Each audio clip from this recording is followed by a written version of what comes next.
Qu'est-ce que les Spice Girls, les sénateurs d'Ottawa et la bourse Nasdaq ont en commun? Leurs écrans vidéo géants sont fabriqués ici, à Montréal. Ces panneaux d'affichage numérique nous permettent de suivre la performance de nos artistes ou de notre équipe préférée tout au long de leur spectacle. En gros plan et sous tous les angles, s'il vous plaît. Plus besoin de vos jumelles. Les panneaux d'affichage numérique sont parfois utilisés comme de gigantesques écrans de télévision ou pour afficher des messages écrits.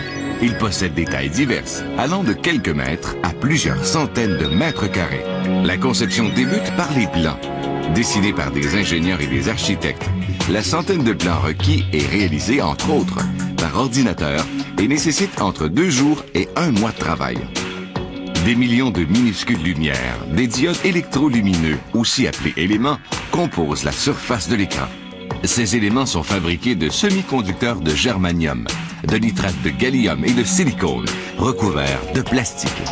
Les éléments doivent être mis en place afin de former une matrice.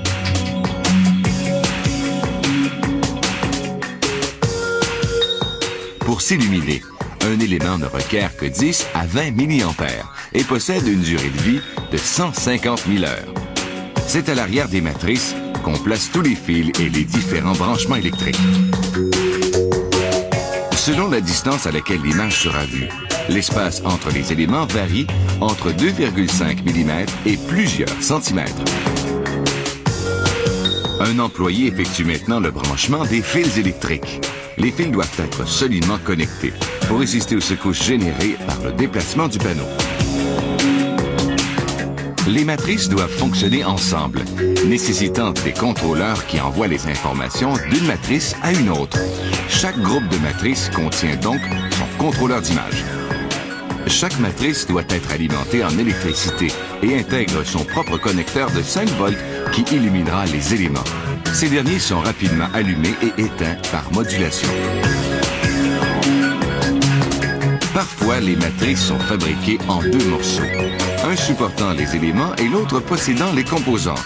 Dans ce cas, il suffit de réunir les 2 cartes pour établir le contact.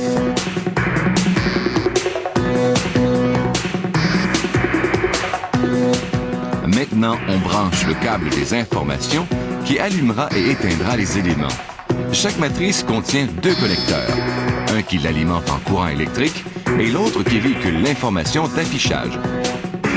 Ici, on vérifie le fonctionnement de chaque matrice. Ensuite, on peut commencer à réunir les matrices ensemble pour fabriquer le panneau. On voit ici toutes les couleurs assemblées, comme sur l'écran d'un téléviseur.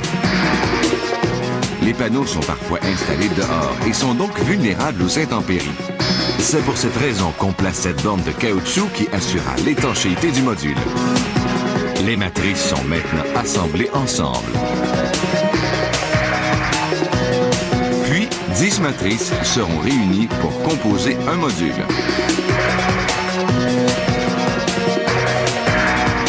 À cette étape, on insère le tableau conducteur.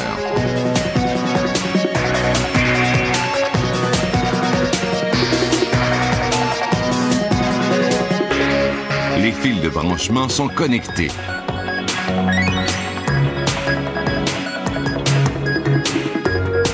Les éléments nécessitent un courant électrique de très faible tension, soit 5 volts. Chaque module est donc doté de son propre convertisseur, maintenant la tension électrique constante.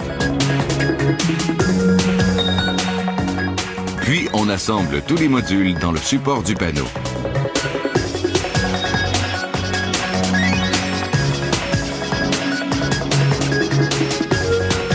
Ce gigantesque panneau est composé de 35 modules de 12 matrices.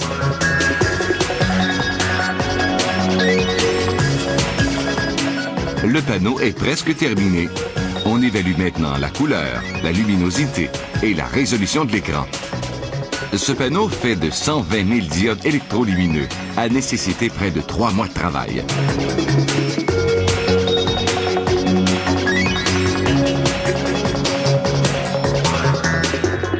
Chaque année, cette entreprise fabrique des centaines d'afficheurs numériques, nécessitant l'utilisation d'environ 100 millions de petits éléments lumineux.